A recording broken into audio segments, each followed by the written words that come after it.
There have been times in my life I've been wondering why. Still somehow I believe we'd always. Here's your host, Mr. Lou.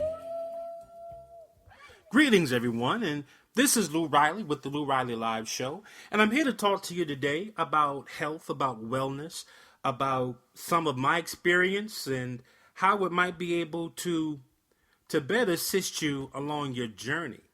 Today, I want to talk about, are you doing too much? Are you doing too much? And let me frame this up. You know, a lot of times when, let me just speak for myself. I can remember not exercising for a very, very long time. Let me reframe this a lot better. I played college football. So there was a time I played sports all through my life, through my young life into my early adulthood. So there was a natural place for me to be and remain active.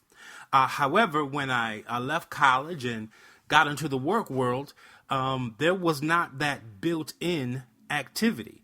You know, I joined a couple of gyms and caught on to the fad, but there was nothing that, I didn't have to be there and nobody made me be there. So I had the ability to make a conscious choice as to whether I was going to be there. So I guess I chose not to more than I chose to. So a little bit of background with that. Again, I grew up an athlete, always active. But again, when I entered the workforce, that wasn't a built-in part of my day. And so after a period of time, and some of you may be able to relate to this, you don't exercise, you gain weight, but you don't see that you're gaining weight. The clothes fit a little more snug, but as long as you can buy one size up, you figure it's all good, and after a while, you've put on 20, 30, 40, 50, 60, 100 pounds, in a few years once you leave undergrad. And, you wake up one day and say, okay, hey, I want to get back into it. So what happened with me is when I started to exercise, my mind went back to a time when my best mile time was 7 minutes and 19 seconds. I ran a mile in, My mind went back to being able to do the things I could do when I was younger, when I was normally active. But the reality is I was no longer that person. And I say that in terms of I no longer live my life in that way where you exercise regularly. It wasn't even a thought. Hey, I got to go to football practice. And as a part of practice, you run, you jump, you block, you hit, you do whatever your coaches say. And when you don't have that influence, when you don't have that built-in discipline to get up and exercise, it becomes a bit of a task. But let me stay on point. What I found was in my mind, I was still able to run that 7 minute, 19 second mile. And not that it was impossible, but my body was no longer where my mind was. So I found myself enduring a lot of pain, a lot of discomfort, and things of that nature, as some of you are, because I'm trying to do what I used to do. It got to a place, and, I'll have to admit, most athletes, a lot of athletes, we're a little sick. We got a thing for pain, and no pain, no gain. And, weakness, there's no weakness. You only fail when you refuse to get up, and we choose not to listen to the warning signs that our bodies are sending us. And a lot of times we get away with it, and I guess that's why we continue to do it. But what happens is that I was trying to do what I could do, but I could no longer do it because I wasn't physically able to do it. So what I was doing in turn was, in a sense, punishing my body, because now the message that was coming from my head was, you shouldn't have stopped exercising. You should have kept going. You shouldn't have given up. So this is your punishment for not doing well. I'm going to work you even harder than you should be able to work in order to get the results that I can get. And for some, that might work. That might work for some, okay? But in reality, I was struggling against that. And so I bring that to mind to say that I know that there are those of you out there who are exercising, who are getting back into exercising, and who are literally punishing yourselves for getting out of shape or for gaining that much weight, or for, all the negatives that come along with being overweight, and you know, whether you're embarrassed about the way you look, whether it's your mate or your partner or your former mate or your former partner who left you, or who doesn't seem to be as affectionate towards you because of your weight gain. You know, many times we can punish ourselves because we blame ourselves for that, and rightfully so. You know, when it comes to weight gain, I'm one who believes that, hey, you know, I ate the food, I chose not to do the exercise. You know, I own some responsibility here. And if you haven't taken some responsibility, I think it's a great time to start doing that for yourself. But that's probably another topic on another day. But my point here is to get you to consider this, that it takes time. You did not lose that weight in a day. So often we exercise, we do it for a few days. You know what we do? We start looking in the mirror.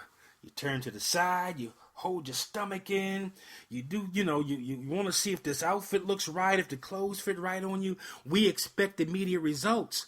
But the reality is that we've spent years on top of years doing these negative things when it comes to our health and wellness, but we spend years doing wrong, but we want for a moment to occur in order to make it right.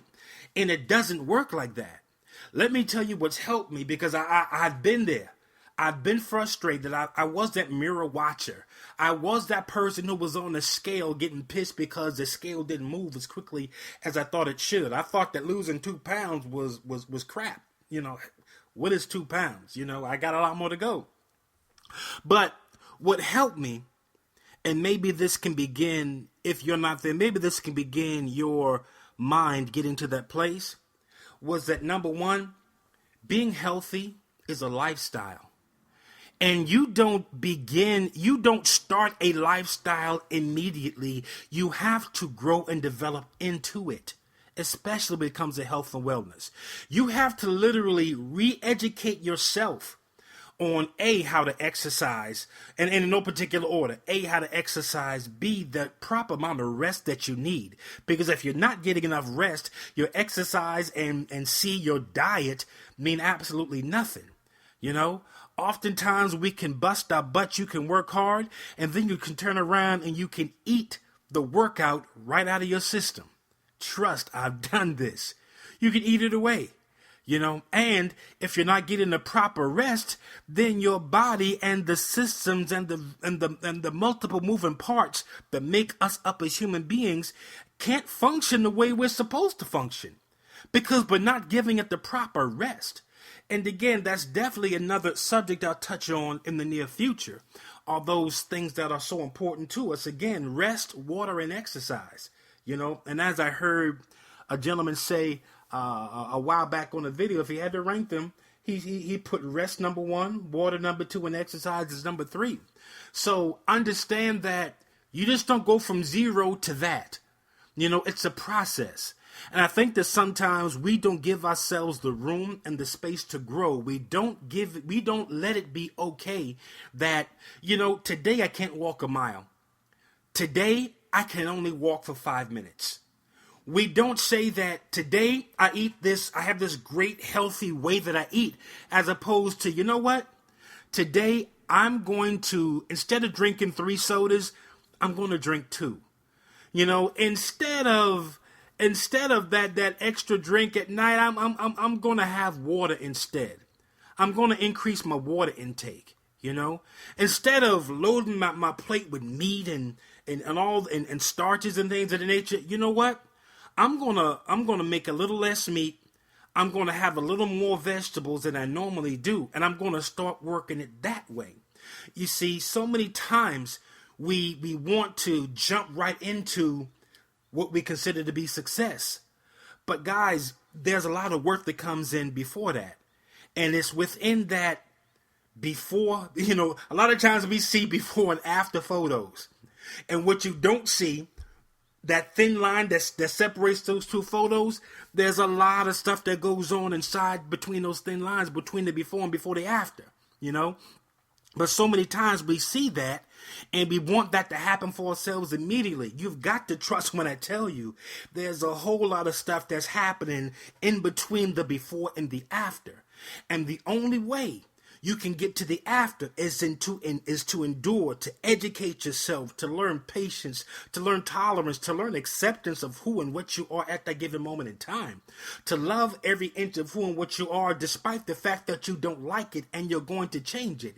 You have to be able to adjust your mind. You have to learn to be able to adjust your mind as to saying, okay, this is going to take me 12 months. This could take 2 years. Maybe I don't need to get onto the scale the way I have been, talking a lot. Maybe I need to refrain from that, excuse me. And I'll definitely discuss some of the tricks of the trade that helped me when I was going through this journey, okay? So guys, this is Lou Riley, checking out. Thank you for tuning into this podcast. I've got a lot more to share. And I'm getting more focused. And as I said, this is podcast number 2. But I can't wait to hear how I do on number 100. It'll be a lot better than this. Thanks again. You all have a great day. And please, if you have any questions, anything, please contact me. I'm at LouRileyLive@gmail.com. If you came across this podcast on one of the social networks, please, by all means, hit me up on Facebook, respond to this on YouTube, or hit me up on Twitter, just wherever.